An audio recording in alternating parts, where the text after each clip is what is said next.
Hey man, stay safe world. You already know what's going on. We got some tragic news coming out of LA. The Huntington Park independent rapper Moneysign Suede, who was making waves all throughout the LA area, has apparently been murked in prison. Man, it's a crazy situation. He was facing several years for a gun possession charge, and while waiting, somehow having his life ended, man. It's a crazy story. We got to get into the rise and fall of Moneysign Suede and what exactly went down and how this is going to affect the LA hip-hop scene, because he was one of the rising stars right now coming out.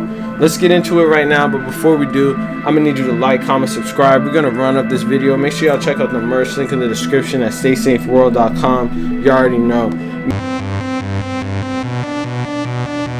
Man, these type of situations is something that's been following Moneysign Suede for the longest, man. You could look back at what happened at his warehouse party where 3 people were shot, killed. 2 of the 3 men shot and killed during a warehouse party in Boyle Heights over the weekend. 25-year-old Randy Tyson and 27-year-old Daniel Dunbar were killed when the violence erupted early Sunday morning inside the warehouse and then continued outside.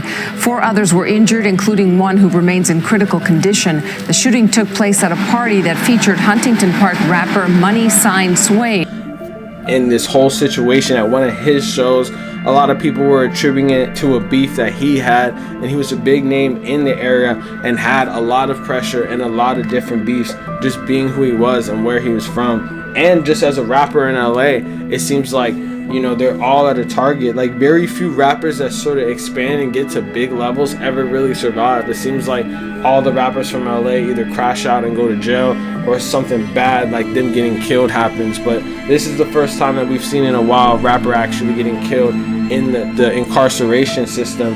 In other states would still be allowed. I mean, if he was a felon, then it wouldn't be allowed in other states. But, like, you know, a lot of times people get like caught up for this gun possession shit when they have no other alternatives besides carry that or die. And look what happened. He didn't have a gun and he died. So it's just very unfortunate, man. Today, on April 26th, that Moneysign Suede was apparently killed in an altercation in jail, and he just didn't make it, man. And it's unfortunately really sad.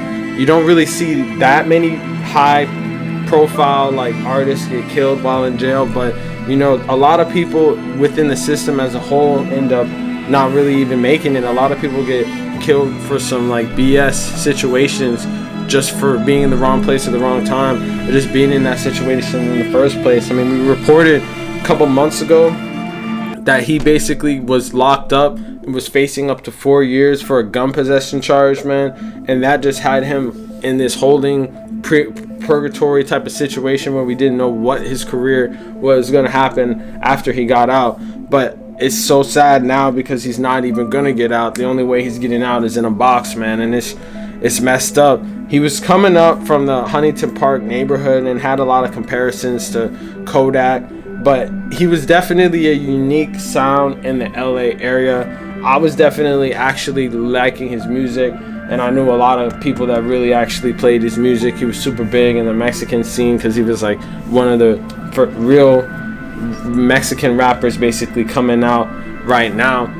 And it's just sad that it seems like tragedy basically follows this dude over and over again, man. Like, you look back at the situation that happened at his warehouse party, man. Man, it's sad that he went out this way. You know, there was definitely, like, he tried to make the best out of his time. I remember seeing videos of his, like, prison meal spread and stuff like that. And it seems like he's been locked up for a minute, man. At least a couple years already. So it's just sad that it went out like this, man. Imagine like going there thinking that you'll be able to eventually change your life away, and it's not like you're in jail for life. You're in jail for, like, you know, some short shit like 4 years or something, like enough time that you can get out and get yourself together, you know, and then you end up dying in a whole situation. Man, that's not the way for any of this stuff to happen. And this is the complete opposite of what the incarceration system is supposed to be. It's supposed to be rehabilitation, helping people get better, not having people die in there. If you're like not doing the murder and never did anything that crazy, there's no reason you should be even close to dying in there. But you know, this is just an example of overcrowding and the prison population just being kind of up and neglected, man. But hey, let me know in the comments what y'all think about this, man. It's really tragic. Real stay safe shit. You already know.